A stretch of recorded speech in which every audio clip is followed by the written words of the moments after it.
Okay, this lecture might be a little bit long because we're going to go over the three main materials in the scene, which is going to be stucco. I'm going to show you a mixed map there. Then there's going to be the precast, and then I'm going to show you how to make glass again as a refresher. So that may take a little bit, but that's okay. If we render real quick to see what we've got, make sure we go into our render setup, go into V-Ray tab, go into global switches, make sure override material is turned off now because we've had it on in the past. And let's just render. We're seeing our HDRI in the background and we're seeing our basic colors applied. Now let's turn those into actual materials. We're also seeing light coming through in places it's not supposed to. So those are parts of our model that we know we need to fix. But I think our model looks pretty cool. Got to save this to progressive so we can see things sooner. Okay, let's go in and start with the stucco. First of all, let's get it on some more surfaces here that we know it needs to go on. Now for stucco, what I usually do, especially when it's troweled on, when it's troweled stucco like this and it's smoothed out and nice, which is what this house would be, then I'm gonna make it, I need to get a map and use a mix map for two different colors. I'll show you what I mean. If I copy this color and then go into the slot next to it and put a mix there, and then paste that color back here, and then take the same color and paste it here, but this one we're going to slightly adjust to be darker. And then the trick is to find a good map online, a black and white map, to mix those two colors together. And I'll show you what I mean. I'll go try and find something and we'll use it to make it look more like plaster, because a solid color just isn't going to work. Okay, I found a nice texture for us.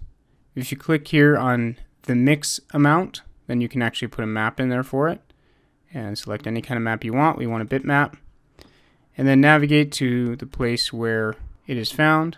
Mine looks like this. It's not the best, but this is tileable, and that's kind of hard to find, a nice black and white map like that that's tileable. You will probably have to adjust some things to make it work. Let's bring up the swatch.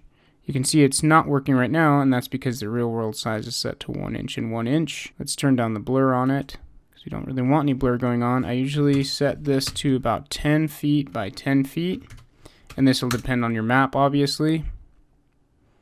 10 feet by 10 feet, and now you can see we've got a little plaster look going on. It might be a little too dramatic. And the last thing we can do is take this map and copy it, go back to the parent material, go into our maps and paste it under the bump. We can probably instance it. Okay, now the bump matches the variation in color, and obviously with the blur at 0, that is way too dramatic. If you put the blur up to 1, it would look better, but it's blurry, so we don't really want that. What we really want to do is turn down the bump intensity to like 4. Yeah, somewhere around there. Okay, and then you have a nice plaster material. Now the last thing you'd have to do is make sure these are all mapped with real world mapping. And they are. That's because I set it up that way before. Of course, I've showed you this before, but UVW map is just a modifier, and you can set it to real world, so it will match the sizing that you set up inside your material. Now I actually want this plaster map to show up so I can make sure it's working right. So there you go. On my stucco, that map is showing up and everything looks pretty good. Let's render it with a progressive render to see what it looks like. Okay, our stucco is coming into view. A little blurry right now. If anything, it's a little too yellow. It certainly clashes with these coins. We'll have to change the precast color a little bit if we want to keep this stucco color. But you can see it's got that nice Mediterranean stucco texture going on. And that's kind of the intention of this house, so that's good. So that's a quick and easy way to do stucco. Let's look at the precast real quick. For precast, we can use probably a simple bump map, or a bitmap, I mean. So if we just go in here, go to bitmap, you can find a precast, something concrete looking for your mapping on these objects, and just set it to real world scale. But that would be the best way to do it. That's how I would do this preferably.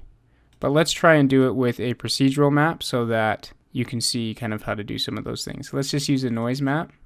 And I'll bring up the swatch. And then we'll go into show end result. Turn that off so that we're just looking at the noise map that we're inside of.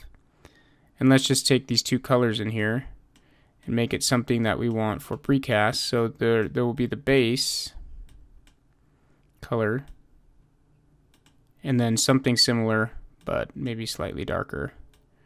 Now you can see that's not really working yet, and that's because the size is so large. If we set that to 1, now we start seeing it, but we need to go even smaller,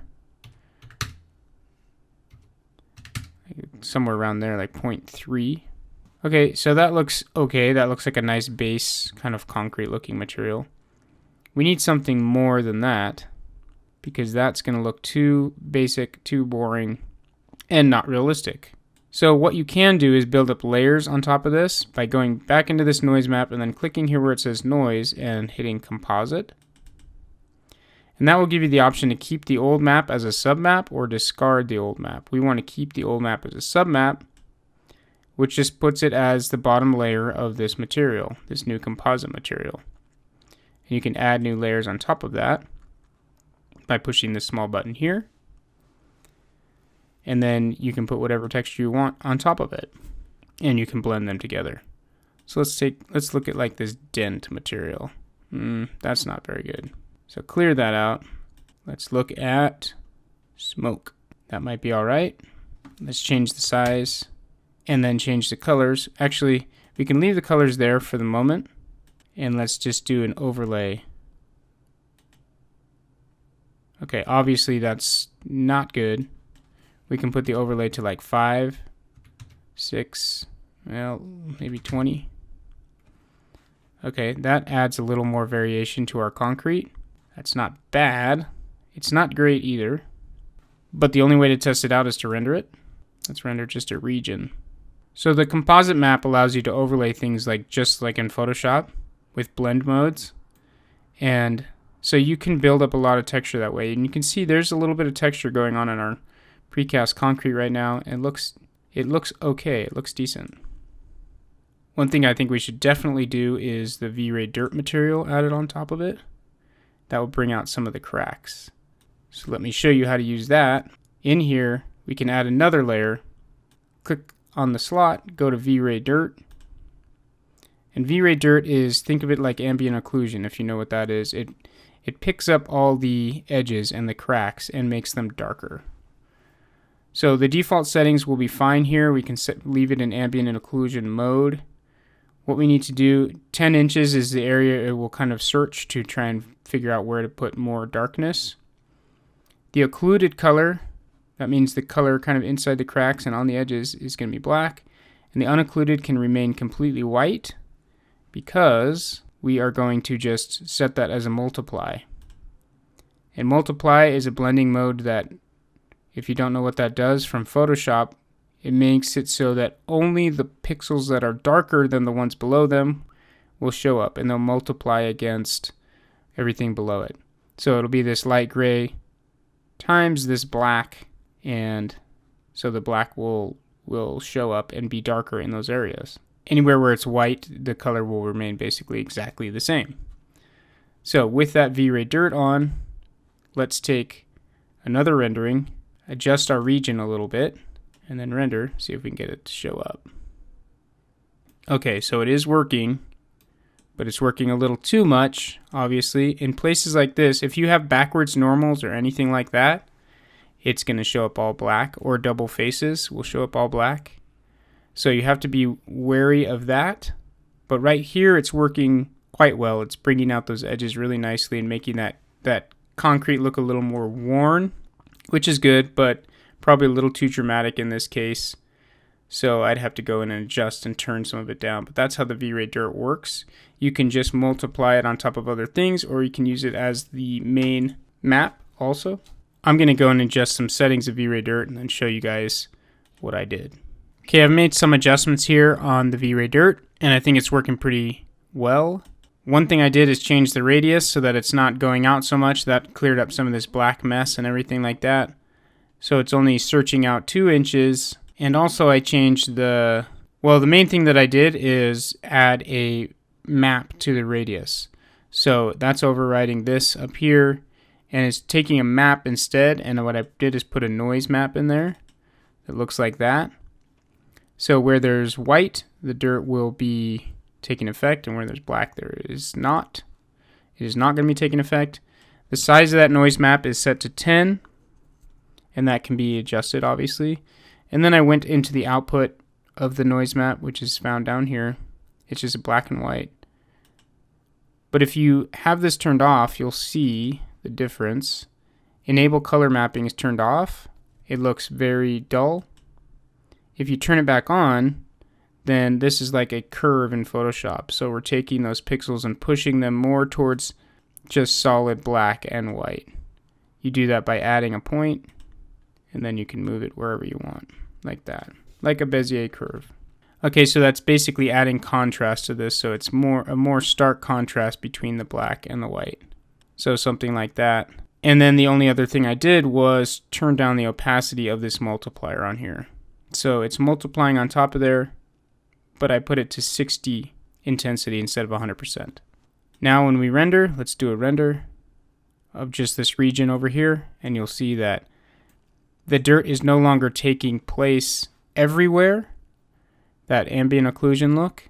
It's taking place specifically where the noise map is telling it to, and the noise map is random, so you get kind of a random look to your weathered stone.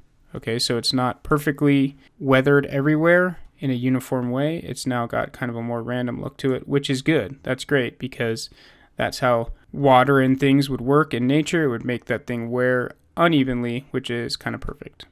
Okay, you could also use bitmaps to do the same kind of thing. You could do a lot of different things to make this look more realistic. Just build layer upon layer, as I've shown in other parts of other courses and in this course. But that's how we're going to leave our precast stone for now. The last thing we're going to do is our glass, which is actually quite easy.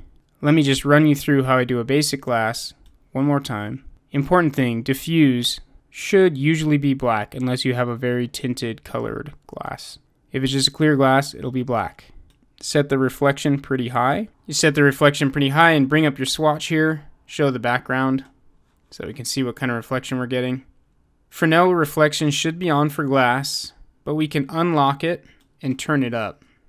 Something like 3.2, somewhere around there, to get more reflection on that glass. Refraction, of course, on glass should be on. Now that means you're now going to have to see what's inside this building, so that could be problematic on some models. There is a tendency to want to just make the glass totally reflective and not be able to see through it.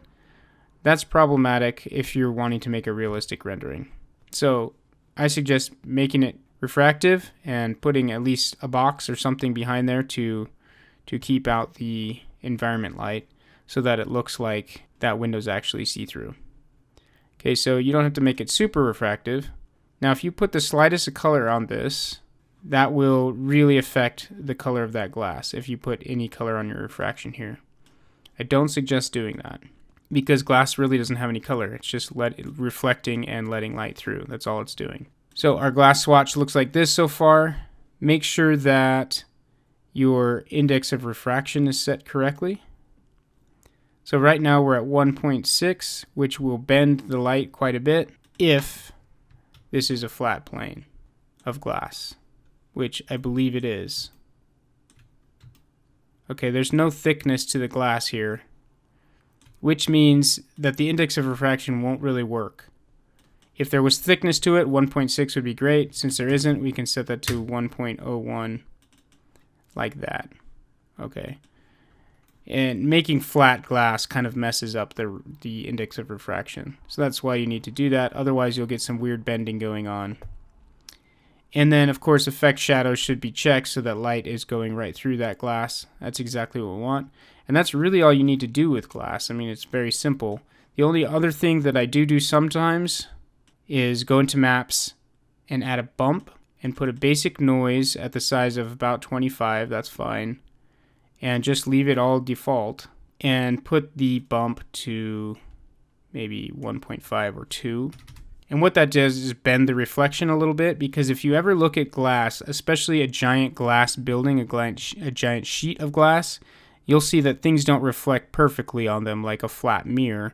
They reflect kind of like the glass is warped and bubbled a little bit, and it distorts the image that you're seeing in the reflection. So you can recreate that by just putting the bump on it, which will bend the reflection slightly. Okay, so that's pretty simple when it comes to glass. Let's look and see what everything looks like with a few of the materials on. Let me just pause while I do a render here. Make sure we're rendering the whole view. Okay, so you can see my stucco and my precast looks pretty cool. I'm not liking the way the glass is looking right now. There's not a lot for it to reflect, so that's part of the problem. And we're mostly seeing refraction. You can check that by... This is a good way to check glass. If we turn on a bunch of our render elements by going to our render elements tab in our render settings, and let's add a refraction and a V-ray reflection.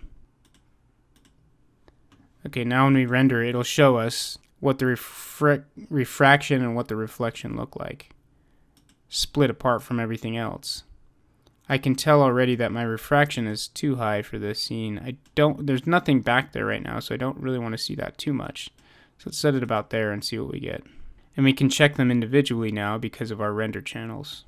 So here, in your drop down on your V-ray frame buffer, you'll now have the V-ray refraction and V-ray reflection channels, which you can check individually. So that oh my goodness. That reflection looks actually quite nice. You can see the slight distortion going on, like right here. That's that noise map we did. And the HDRI is being reflected perfectly in there. That's great. The refraction looks like that. We're basically seeing through to the HDRI behind. So really I need to put some things behind these windows to make it look really accurate, like some curtains and a room or something. Okay, but overall it's actually reading pretty nice.